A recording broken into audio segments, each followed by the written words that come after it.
السلام بنات، كي دايرين؟ لاباس عليكم؟ اليوم ان شاء الله هنشارك معكم عصير اللي كيجي منعش وكيجي زوين بزاف.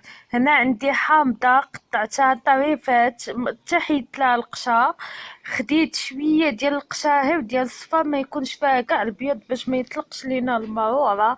عندي 2 ليمونات كبار قشرتهم وقطعتهم طريفات وحيدت منهم العظم. عندي ليمونه دخلتها للفريغو حتى حسيت بها جمدات ليا شويه، خرجتها وقطعتها طريف.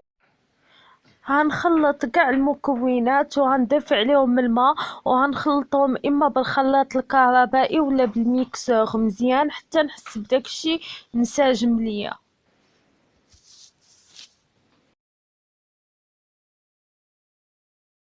من بعد ما طحنتو كندوزو بالصفايه. هاد الكميه هادي الا كنا غنطحنوها مع شي فاكهه اخرى اما الفريز ولا شي حاجه غنديرو 3 ايطاو ديال الماء. بالنسبه اللي غيشربو هكا يخليه في 2 ايطاو ولا ايطاو ونص على حساب الجهد اللي كيبغي فيه كل واحد العصير. كاين اللي كيبغي السكر هيضيف سنيده.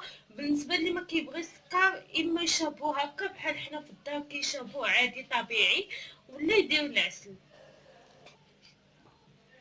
كيجي هذا هو الشكل النهائي ديالو، كنتمنى تجربوه وكيجي منعش بزاف. ما تنسوش تدعموني بلا لايك وتضغطوا على زر الاشتراك، وإلا عجبكم الفيديو تبارطاجيوه بالصحه فطوركم وصيام مقبول.